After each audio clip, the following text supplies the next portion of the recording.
मंगलवार का दिन भारतीय बाजारों के लिए काफी शानदार आज बनता हुआ दिखाई पड़ा, जहां पर एक अच्छी तेजी शुरुआत से ही मार्केट्स के अंदर देखने को मिली और जो तेजी थी उस तेजी के बाद वो सस्टेन भी हुई। और आज बढ़िया चीज ये थी कि निफ्टी बैंक में और निफ्टी में जरूर उतार चढ़ाव रहा, लेकिन front mid cap small cap जो है वो बढ़िया तेजी में थे। 2% की तेजी मिड कैप इंडेक्स में और करीब करीब 1.5 से 2% की तेजी स्मॉल कैप इंडेक्स में आते हुए दिखाई पड़ी। बढ़िया मूव रहा आज अक्रॉस द बोर्ड। दोपहर तक ही आज F&O के करीब करीब 125 से 150 ऐसे स्टॉक थे जो कि तेजी के साथ कामकाज करते। 50-55 शेयरों में कुछ बिकवाली थी। सेकेंड हाफ में कमान संभाली रिलायंस ने और मेजर कंट्रीब्यूशन के साथ निफ्टी को तेजी में लेकर गया। कोटक के नंबर से बाजार को एक अच्छा टेलविंड भी मिलता हुआ दिखाई पड़ा। कुछ सिलेक्टिव नंबर्स जो कि मिड कैप स्मॉल कैप में आए, बढ़िया नंबर वहां पर आते हुए दिखाई पड़े। मिसाल के तौर पर जो बैंकिंग स्पेस में नंबर आए वहां पर अच्छे आंकड़े थे और उसके अलावा बाकी जो नंबर सेकंड हाफ में आते हुए दिखाई पड़े, सेंचुरी एनका जैसे, जीएसएल सार जैसे, जीएसएल लिमिटेड जैसे, जिनसे टाटा स्टील को भी एक अच्छा सपोर्ट मिला, यानी पूरे मेटल को भी एक अच्छा पुल बैक आता हुआ दिखाई पड़ा। तो बहुत सारे ऐसे स्टॉक, बहुत सारे ऐसे नाम जहां पर आज के सत्र में अच्छा मूव आता हुआ दिखाई पड़ा और उन शेयरों में जो मूव था वो शेयरों का मूव शायद सेकंड हाफ तक कंटिन्यू होता हुआ दिखाई पड़ा। तो बढ़िया तेजी मार्केट्स में बनते हुए दिखाई पड़ी और कई जो आपके पोर्टफोलियो में कल डिप रहे होंगे वो डिप वापस आज थोड़ा सा रिवाइव करते हुए जरूर दिखाई पड़े होंगे। वहां पर कुछ हद तक रिवाइवल जरूर आया होगा। अच्छा, अब शुरू करते हैं सवाल जवाब का सिलसिला और बातचीत करते हैं कुछ दर्शकों के सवालों को लेकर भी। सबसे पहला सवाल, fresh entry in Tata power Vipul organic. Vipul organic तो मैंने सुना भी नहीं कोई सी कंपनी है, लेकिन खैर टाटा पावर के बारे में जरूर कह सकता हूं कि अभी वेट कर लीजिए, क्योंकि टाटा पावर के नंबर्स अवेटेड हैं और कोई कवर नहीं कर रहा है, कोई ब्रोकरेज हाउस ने नंबर्स को कवर नहीं किया, तो इसलिए इसके बारे में कहना बड़ा मुश्किल है कि आंकड़े किस तरह के रहेंगे। इसीलिए बेटर ये कि थोड़ा सिचुएशन को ईज आउट होने दीजिए, उसके बाद यहां पर कॉल ले ज्यादा बेटर रहेगा। एक बार का डस्ट सेटल हो जाए, अच्छे नंबर आएंगे तो शेयर चलेगा, बुरे नंबर आएंगे तो शेयर टूटेगा।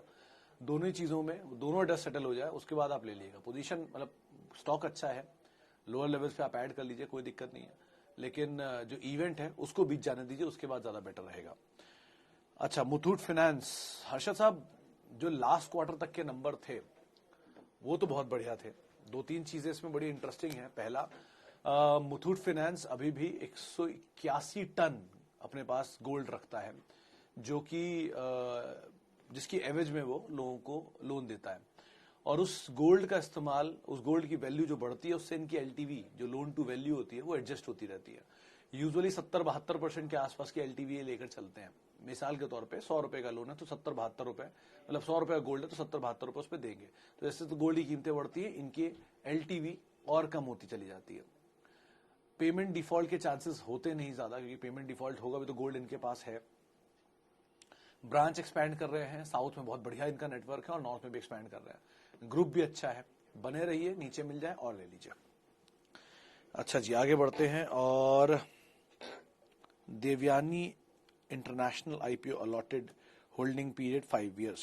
मिश्रा साहब, देवयानी केस में यही बोलूंगा कि आपको तेजी में निकल जाए। मतलब वैसे तो ये ग्रुप ने बढ़िया पैसा बना के दिया है वरुण बेवरेजेस के जरिए, जयपुरिया ग्रुप की कंपनी है और उन्होंने तेजी दिखाई, मूव भी आया। देवयानी भी मास्टर फ्रेंचाइजी है KFC, कोस्टा, पिज्जा हट जैसे ब्रांड्स का, लेकिन वांगो भी एक ब्रांड इसमें से, लेकिन फिर भी जो डोमिनेंस है अलग अलग सेक्टर में सबकी है। मिसाल तौर पे मैकडोनल्ड्स KFC के सामने, कॉफी के में तो ऑब्वियसली डंकिन एंड ऑल बैठे, स्टारबक्स बैठे, और पिज्जा में जुबिलेंट फूड है। मास्टर फ्रेंचाइजी ये भी है, लेकिन ये ज्यादा ये single based product based master franchise और ज्यादा अच्छी प्रोडक्ट है इनके। हैविंग सेड दैट, आप या तो ये कर सकते हैं कि अगर आपको मुनाफा है थोड़ा सा लेकर निकल जाइए, अगर मुनाफा नहीं है तो वेट ही करेंगे और तेजी मिलती रहे थोड़ा थोड़ा प्रॉफिट लेकर निकलते रहिएगा।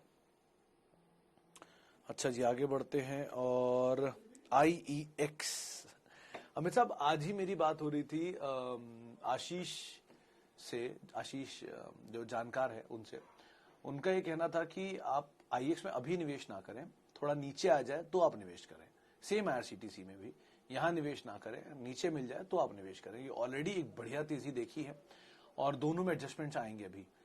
इसमें स्प्लिट आएगा और उसमें बोनस आएगा और दोनों की एडजस्टमेंट के बाद इक्विटी डाइल्यूट होगी और इक्विटी डाइल्यूशन मतलब 100 रुपए का मुनाफा कई हिस्सों में और ज्यादा बटेगा। तो इस लिहाज से आप ये मान के चलिए थोड़ा और समय दे दीजिए, डस्ट सेटल हो जाए फिर आप कॉल लीजिए। जब इस पर चर्चा नहीं हो रही हो, सारा लोड खत्म हो गया हो, शेयर ने रिएक्शन दे लिए हो, प्रॉपर टाइम हो जाए, उसके बाद आप एंटर करेगा। कंपनी अच्छी है तो तब भी अच्छी रहेगी, तब एंटर कर लीजिएगा, क्या जल्दी है। ऐसा तो है नहीं कि एक तरफा ही चाल चलेगी, नीचे भी तो आएंगे, नीचे आने दीजिए, फिर आप आराम से एंटर कर सकते हैं। अच्छा जी, आगे बढ़ते हैं। और EKC सुरेंद्र प्रताप साहब, ये एवरेस्ट कांटो सिलेंडर की आप बात कर रहे हैं क्या? बड़े टाइम बाद इसकी चर्चा शुरू हुई है। मतलब यूजुअली तो इसमें आप तेजी में तो निकल ही जाए, वही रखिएगा कॉल अपनी, क्योंकि इसमें ये मोमेंटम बेस्ड स्टॉक होता है एक, दूसरा इसमें लॉन्ग टर्म ट्रिगर नहीं होते, और ट्रबल से ज्यादा बेटर यही है कि आप उन कंपनी चुनिए जहां पे इतना इश्यूज ना हो। मिसाल तौर पर 2 दिन पहले ही एशियन पेंट के ऊपर मैंने बात की थी कि एशियन पेंट लीजिए, बढ़िया कंपनी है, लीजिए, पोर्टफोलियो का हिस्सा बनाइए, और आज एशियन पेंट आपके सामने 3% की तेजी के साथ दिन के ऊपरी स्तरों पर बंद हुआ। तो लाइकवाइज ऐसे स्ट्रेस फ्री शेयर पकड़ के रखिए जो कभी ना कभी नीचे आएंगे किसी बुरे इवेंट में, और वहां ऐड कर लीजिए, कोर पोर्टफोलियो का हिस्सा बना लीजिए, बेस्ट होता है। और EKC कंपनी ठीक है, लेकिन मीडियम टर्म के लिए रखिएगा इसको। सिलेंडर से बिजनेस के अंदर है, कुछ हद तक ये जो कैरियज सॉल्यूशंस है वो भी प्रोवाइड कराती हैं, लेकिन बेटर ये कि आप मीडियम टर्म में से रखिए, 2 क्वार्टर 3 क्वार्टर नंबर देखिए, अगर ठीक लग रहा है तो होल्ड करिए, वरना अवॉइड करिए। अच्छा जी, आगे बढ़ते हैं। दीपक नाइट्राइट पे राजीव पांडे जी ने सवाल पूछा है, रिलायंस पे पूछा है, SRF पे पूछा है, और डिक्सन ने पूछा है। अरे बाप रे सर, दीपक नाइट्राइट 800 रुपए पर है, बने रहिए, नंबर्स आने वाले हैं, उसको देखिए, कल नंबर आएंगे, अच्छे नंबर आने का अनुमान है। रिलायंस 1200 पे है, मस्ट हैव है, होल्ड रखिए, कोई दिक्कत नहीं है। SRF प्री एडजस्टमेंट पे है 5000 रुपए पे, कुछ मत करिए। अगर आपके पास 100 शेयर हैं तो 20 बेच दीजिए, आपकी कॉस्ट निकल आएगी, बाकी सारे फ्री के उनको छोड़ दीजिए अपने पास। और डिक्सन टेक भी आप होल्ड करिए, सबसे अच्छा यही तरीका है। तो मतलब आप किसी भी तेजी में प्रॉफिट कॉस्ट निकाल लीजिए, प्रॉफिट के शेयर छोड़ दीजिए, और उनको हमेशा के लिए छोड़ दीजिए, नया कुछ ढूंढिएगा जब नीचे आए तो ज्यादा बेहतर है।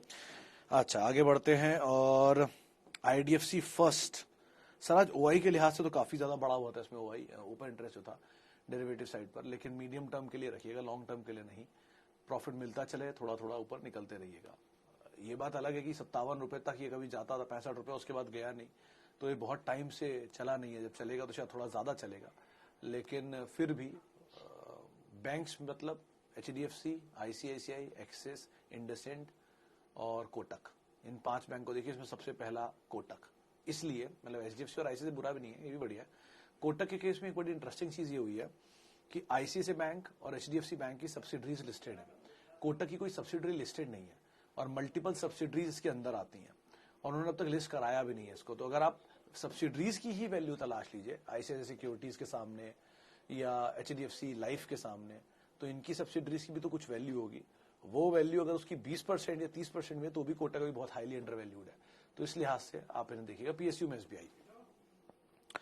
अच्छा, आगे बढ़ते हैं।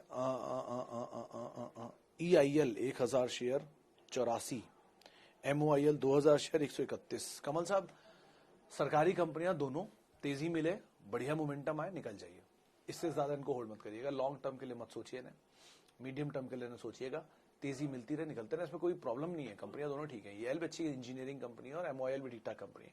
प्रॉब्लम बस यही है कि ऊपर के लेवल पे OFS आ जाते हैं आमतौर पे इन पे, और OFS अगर आएगा तो डिस्काउंट पे आएगा, तो वो एक ओवरहैंग रहता है इनके साथ, लेकिन बाकी सब चीजें ठीक है। बेटर यही कि आप तेजी मिलती रहे, थोड़ा थोड़ा प्रॉफिट लेकर निकलते रहिए। Which is the best stock for long term, Tata Elxsi और डीमार्ट? सर टाटा एलेक्सी को ज्यादा वेटेज दूंगा मैं, डीमार्ट इसलिए नहीं कि कुछ खराबी है उसमें, बस ओवर वैल्यूड है। मतलब इकलौती निफ्टी कंपनी है जो कि इस तरह की मार्केट कैप रखती है 3 लाख करोड़ की, और नहीं सॉरी माफ कीजिएगा, इकलौती ऐसी कंपनी है जो 3 लाख करोड़ की मार्केट कैप रखती है, जो कि निफ्टी का हिस्सा भी नहीं है और F&O का हिस्सा भी नहीं है। ऐसी कोई कंपनी आमतौर पर नहीं देखी गई जो इतनी बड़ी मार्केट कैप तक पहुंच जाए बिना इन दोनों का जो पैरामीटर है मैच करते हुए। तो कंसर्न ये है कि 200-250 स्टोर्स हैं, खुद ही ओन्ड है, कोई दिक्कत नहीं है उसमें, लेकिन उसके बावजूद शेयर बहुत तेज चला है। तो अगर आपको रिटेल में जाना है तो एक स्पेंसर करके कंपनी, वो ज्यादा बेटर दिख रही है रिटेल में, क्योंकि एटलीस्ट 2000 करोड़ रुपए की सेल्स है, 1000 करोड़ रुपए की मार्केट कैप है, तो वहां ज्यादा अच्छी वैल्यू दिख रही है डीमार्ट के सामने अभी एटलीस्ट। तो उसको आप मीडियम टर्म के लिए देख सकते हैं, लेकिन वैसे लॉन्ग टर्म के लिए Tata Elxsi is the best. Top 5 best under value stock. Sameer ji, बहुत ही लिमिटेड अंडरस्टैंडिंग में, अपनी सीमित जानकारी में, जो स्टॉक मुझे अंडर वैल्यू लगते हैं उनके बारे में बात करूंगा। गलत भी होऊंगा, ऑब्वियसली बात है। इंडिया बुल्स रियल स्टेट क्योंकि एम्बेसी रीट, इसका एम्बेसी नया प्रमोटर है, नंबर अच्छे आए थे इस क्वार्टर में, उसके बावजूद शेयर ऊपर से टूटा। इसलिए दूसरा टाटा कम्युनिकेशन फिर से 1170 में टाटा ग्रुप ने स्टेक खरीदा, 1400-1500 रुपए के ऊपर तक गया, अच्छे नंबर के बाद फिर टूटा, तो ये भी सही दाम पर दिख रहा है। तीसरा स्पेंसर, इसकी मैंने बात करी, नंबर्स ठीक है। एक बीएचईएल को और देखिए, यहाँ कुछ एक्टिविटी हो रही है सरकारी कंपनियों में, उसमें से बीएचईएल में कुछ हो सकता है। एशियन पेंट, एचयूएल और टीसीएस, इन तीन को भी आप नहीं भूल सकते, तीनों नंबर के बाद टूटे हैं। अच्छी कंपनी किसी वजह से नीचे आए, बेस्ट बाय होता है पोर्टफोलियो का हिस्सा बनाने के लिए, उसको आप पोर्टफोलियो का हिस्सा बनाइए। बाकी ये 3-4 स्टॉक जो है मीडियम टर्म के लिए आप जरूर रख सकते हैं। अच्छा, आगे बढ़ते हैं। और इंडिया बुल्स में हाउसिंग में निवेश करना चाहिए? नहीं सर, नहीं करना चाहिए, क्योंकि Umesh ji India bulls housing से अच्छा इंडिया बुल्स रियल एस्टेट ले लीजिए, वो एक बार को फिर भी आपको थोड़ा बेटर पैसा दे सकता है। पैसा यहाँ भी बन सकता है, कोई बुराई नहीं है, लेकिन वो थोड़ा सेफ जोन दिख रहा है, एटलीस्ट उस हिसाब से। कैपिटल बचाना सबसे इंपॉर्टेंट मार्केट में, आपको भी पता है। आगे बढ़ते हैं। और नायका, शिवम जी बड़ी इंटरेस्टिंग चीज थी इस कंपनी के बारे में जो मैंने पढ़ी, कि कुछ समय पहले शायद 150 करोड़ डॉलर के आसपास की वैल्यू दी गई थी, और अब वो वैल्यू 10 टाइम बढ़ चुकी है वहां से। ऐसा कुछ हुआ तो नहीं है नंबर्स में, लेकिन वैल्यू जरूर बढ़ गई है आईपीओ आने से पहले। तो कॉशियस स्टांस रखिएगा, इसलिए नहीं कि आईपीओ अच्छा नहीं चलेगा, होता आईपीओ सब्सक्राइब अच्छा हो, होता लिस्टिंग अच्छी हो, लेकिन उसके आगे बहुत सारे ऐसे आईपीओ आपने देखे हैं जो लिस्टिंग के बाद कैसे परफॉर्म कर रहे हैं। जोमैटो भी एक तरफा बहुत चला था, वापस ईज आउट हो रहा है धीरे धीरे। तो अगर अच्छी कंपनी है तो 2 क्वार्टर बाद भी नंबर्स अच्छे आएंगे, तब ले लेंगे, क्या जा रहा है। थोड़ा महंगा ही तो मिलेगा, लेकिन एटलीस्ट आप श्योर होंगे कि आपके पास अच्छा स्टॉक है जिसके नंबर अच्छे आ रहे हैं। तो आईपीओ में डालने की बजाय आप 2 क्वार्टर वेट कर लीजिए, तब तक आपके सामने इतनी अपॉर्चुनिटी तो बाजार में घूम रही है हाल की मिड कैप स्मॉल कैप की गिरावट के बाद, इन्हीं में पैसा डाल दीजिए, वहीं पैसा बन जाएगा अगर बनना होगा तो।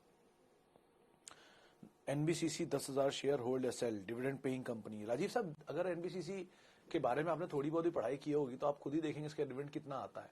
मेरे ख्याल से कुछ पैसों में आता है, शायद 30 पैसे या 40 पैसे डिविडेंड आता है। क्योंकि ऐसा नहीं कि कंपनी खराब है, नहीं, कंपनी बहुत अच्छी है, रीडेवलपमेंट की मेजर कंपनी है, रियल एस्टेट दूसरा इनका बिजनेस है, दिल्ली एनसीआर के सारे प्रोजेक्ट्स को रीडेवलप करती है, मेजरली सरकारी है, इतनी बड़ी प्रगति मैदान की बिल्डिंग बना रही है, अटके हुए प्रोजेक्ट्स के ऊपर भी काम कर रही है, बढ़िया मैनेज कंपनी है, ये सब तो अच्छा है। एक ही फ्लॉ है कि आप इसकी हिस्ट्री पढ़िएगा कभी या चार्ट देखिएगा, आईपीओ के बाद से शेयर एक तरफा चला था, जैसे आईआरसीटीसी चला है, उसके बाद इसमें स्प्लिट बोनस एक साथ आ गया था, जहां इसकी इक्विटी डाइल्यूट हुई थी बहुत तेज, और वो इक्विटी डाइल्यूशन के बाद शेयर इतनी बुरी तरह नीचे आ गया था। ऑब्वियसली बात है, इसका प्रॉफिट इतना ज्यादा नहीं था, वो डाइल्यूट होने के बाद कुछ रह गया। आप ऐसे समझिए 100 नंबर ऑफ शेयर है, यानी 100 शेयर धारक हैं, स्प्लिट हुआ 1 पे 5 तो वो बन गए 500, और उसके बाद अगर बोनस 1 पे 1 तो 1000, तो जो 100 रुपए पे अगर 10 रुपए कमाती थी तो 1000 पे वो कुछ पैसे ही कमाएगी। तो ऐसे करके इक्विटी डाइल्यूट हो जाती है, जिसकी वजह से ईपीएस घट जाती है, पीई महंगा हो जाता है, शेयर महंगा हो जाता है। तो ये चीज का आप ध्यान रखकर ही इसमें, मतलब आपकी पोजीशन ठीक ठाक दाम पर है, भसीन साहब इस पर काफी बुलिश भी थे, लेकिन तेजी मिले, थोड़ा थोड़ा पैसा आप लेकर निकलते रहे, सबसे अच्छा होता है। चलिए अब आखिरी सवाल और लेता हूं। Tata communication, Sheela foam, long term. Sir Tata communication buy, अभी भी अच्छा दाम आ रहा है, 2-4 दिन में काफी टूटा है, अच्छी कंपनी है, नंबर अच्छे हैं, टाटा ग्रुप की कंपनी है, और जिस नेटवर्किंग पे वो काम कर रहे हैं उसका शायद फलक्रम बन सकता है। शीला फोम भी कंपनी ठीक है, बिजनेस भी इनका ठीक है, और दिवाली वाला सीजन भी इनके लिए बढ़िया होता है। तो गोइंग फॉरवर्ड 2-3 क्वार्टर के लिए तो आप इसे रख ही सकते हैं एटलीस्ट, लेकिन लॉन्ग टर्म के लिए जरा देख संभल कर ही पोजीशन बनाएगा, ज्यादा बेटर दोनों में टाटा कॉम है। चलिए फिलहाल अब इतने ही सवालों को मैं शामिल कर पाऊंगा, माफी उन सभी लोगों से जिनसे हम बातचीत नहीं कर पाए, बहुत बहुत शुक्रिया उन सभी लोगों का जिन्होंने हमसे आज सवाल पूछे, और आप में से जुड़ सकते हैं @सुमित रिसर्च, मेरा ट्विटर हैंडल है। नमस्कार।